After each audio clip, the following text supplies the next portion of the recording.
الكثير منا مر بهذا الموقف، حيرة وارتباك عند التسوق لشراء الطعام.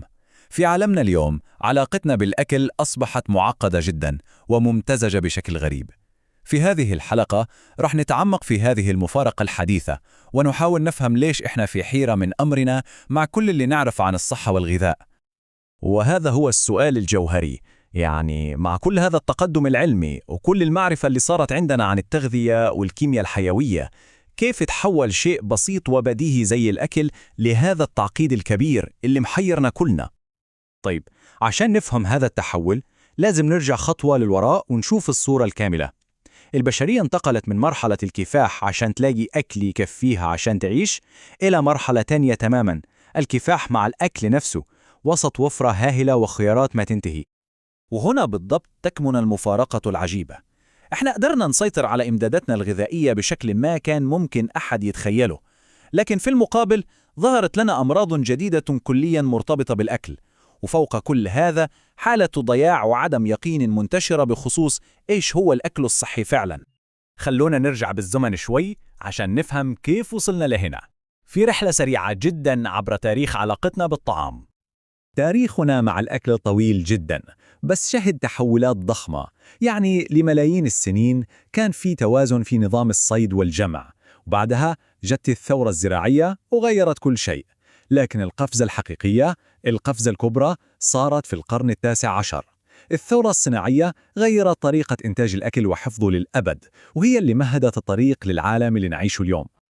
هذا الكلام المشهور لأبوقراط يذكرنا بشيء مهم جدا، فكرة إن الأكل والصحة مرتبطين ببعض، مش فكرة جديدة أبدا. هذه حكمة قديمة جدا معروفة من آلاف السنين. فالسؤال اللي يطرح نفسه، كيف ضيعنا الطريق وابتعدنا عن هذه الفكرة البسيطة والعميقة؟ وهذا يوصلنا لأول مفارقة. في عالم يعاني من فائض في السعرات الحرارية، نرى أمراضاً ناتجة عن الإفراط والنقص في نفس الوقت. طيب، شوفوا معي هذا الرسم البياني. بصراحة الأرقام فيه مقلقة. في فرنسا سنة 1960 كانت نسبة الأطفال اللي يعانون من زيادة الوزن 3% فقط. تخيلوا، اليوم النسبة قفزت بشكل هائل إلى 18.5%.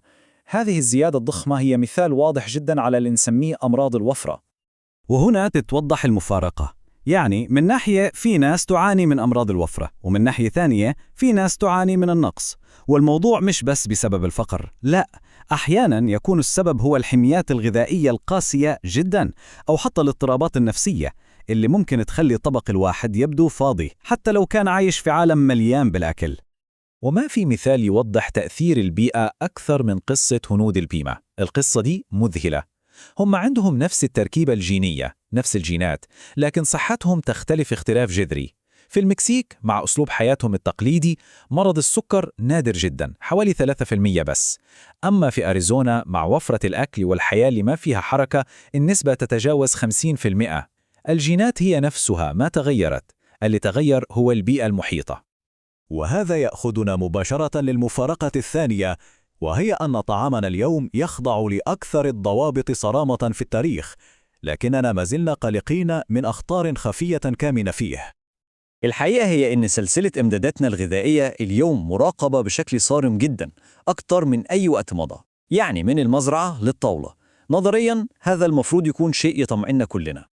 لكن إذا كان هذا هو الواقع، السؤال هو: ليش لا نزال نواجه تهديدات مستمرة من التلوث الكيميائي والميكروبي؟ الجواب يكمن في ملوثات الحديثة، الأعداء اللي ما نشوفهم في أكلنا. نتكلم عن النترات اللي تيجي من الزراعة الصناعية، والمبيدات الحشرية، والمعادن الثقيلة زي الزئبق في الأسماك الكبيرة، والديوكسينات السامة اللي تنتج عن حرق النفايات. كل هذه الأشياء تتسنن لسلسلتنا الغذائية بدون ما نحس. وهذا يوصلنا للمفارقة الثالثة، ويمكن هي الأكثر حيرة في عصرنا. كلما زادت معرفتنا وأبحاثنا في مجال الغذاء، كلما زاد الجدل والشك بين الناس. خلونا ناخذ الزراعة العضوية كمثال. من جهة الفكرة رائعة، احترام للبيئة وبقايا مبيدات أقل. لكن من جهة ثانية في مشاكل. البعض يقول إن إنتاجها قليل وما يكفي احتياجات العالم، وفي خطر تلوث ميكروبي، وطبعا سعرها أغلى. ونفس الجدل تماما نلاقيه في موضوع الأغذية المعدلة وراثيا. في فوائد محتملة واضحة زي زيادة المحاصيل وتقليل استخدام المبيدات، لكن في المقابل في مخاوف كبيرة من آثار صحية ما نعرفها وتأثيرات طويلة المدى على البيئة. وبعدين نيجي لمعادلة المكملات الغذائية. السوق هذا انفجر حرفياً، وكله مدفوع بإعلانات تجارية ووعود كبيرة. لكن الحقيقة المرة هي أنه أغلب الاستهلاك مش مبني على حاجة فعلية، والموضوع مش بسيط، لأنه الإفراط في استخدام بعض الفيتامينات ممكن يؤدي لمشاكل صحية خطيرة، وهذا اللي خلى الهيئات التنظيمية مؤخراً تطلب دليل علمي حقيقي على أي ادعاءات صحية. طيب، أمام كل هذه المفارقات المعقدة، السؤال هو كيف ممكن نمشي لقدام ونوصل لمستقبل غذائي أفضل وأوضح؟ الحل أكيد مش سهل، ويحتاج شغل على 3 محاور أساسية. أولاً، لازم يكون في تعاون حقيقي بين خبراء الصحة والسياسيين وصناعة الأغذية. ثانياً، الوقاية والتثقيف خصوصاً في المدارس. وثالثاً، لازم نستمر في دعم الأبحاث العلمية الجادة عشان تقلل من حالة الشك اللي نعيشها.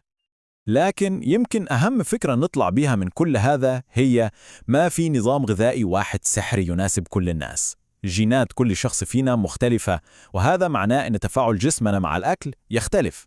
اللي يناسب شخص ممكن ما يناسب غيره، وفكرة البحث عن النظام الغذائي المثالي هي مجرد وهم. ومثل ما قال البروفيسور تريموليير، الأكل مش مجرد وقود للجسم، الأكل جزء من سياق اجتماعي وثقافي، والمتعة اللي ناخدها منه تلعب دور مهم جدا في توازننا النفسي والجسدي.